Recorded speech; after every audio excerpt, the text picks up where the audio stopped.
যে বর্তমান সরকারের নির্বাচন ইশতেহার বাস্তবায়নের লক্ষ্যে আগামী 5 বছরে দেশব্যাপী মোট 20,000 কিলোমিটার খাল খনন কর্মসূচির অংশ হিসেবে মেহেরপুর জেলায় জিয়া খাল পুনঃখনন কার্যক্রম বাস্তবায়ন করা হচ্ছে। আপনারা জানেন যে গত 11/4/2026 খ্রিস্টাব্দ তারিখে মাননীয় পানি সম্পদ মন্ত্রী মহোদয় আনুষ্ঠানিকভাবে এই খাল পুনঃখনন কার্যসূচি উদ্বোধন করেন।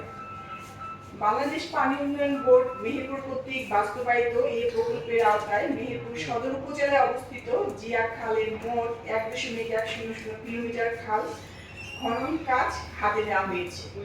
এর মধ্যে এ পর্যন্ত 0.560 কিলোমিটার খনন সম্পন্ন হয়েছে, যা মোট কাজের প্রায় 50.91%। এছাড়াও দুর্যোগ ব্যবস্থাপনা ও ত্রাণ মন্ত্রণালয়ের অধীনে মেহেরপুর সদর উপজেলার আমঝুপি ইউনিয়নে খৈকুড়ি খাল খনন কার্যক্রম বাস্তবায়ন করা হচ্ছে। আপনারা সেটা জানেন। চলতি অর্থ বছরে এই খালের 1.00 কিলোমিটার খননের লক্ষ্যমাত্রা নির্ধারণ করা হয়েছে, যার মধ্যে ইতিমধ্যে 0.65 কিলোমিটার খনন কাজ সম্পন্ন হয়েছে।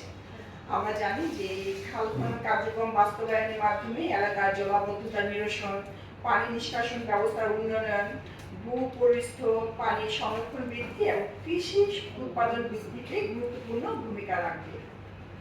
এছাড়াও আমাদের স্থানীয় পরিবেশের ভারসাম্য রক্ষা ও গ্রামীণ জনজীবনে ইতিবাচক প্রভাব ফেলবে।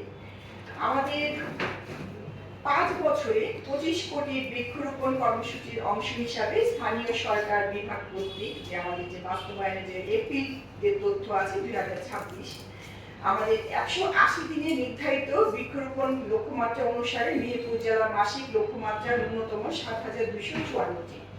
বিভিন্ন দপ্তর সংস্থা প্রতিষ্ঠান হতে প্রাপ্ত প্রতিবেদন অনুসারে এপ্রিল 2026 মাসে 3টি উপজেলা ও 20টি ইউনিয়নে মোট 9,193টি বৃক্ষরোপণ করা হয়। আমাদের এই কাজগুলো শুধু একজনের না, এই কাজগুলো আমাদের সবাই আমরা এই কাজগুলি করব। কাজগুলি করে আমাদের বাংলাদেশের উন্নয়ন করব। সবাই মিলে আমরা কাজ করব। আমরা জানি সবাই মিলে করব কাজ, গড়ব মোদের বাংলাদেশ। আমি সবাইকে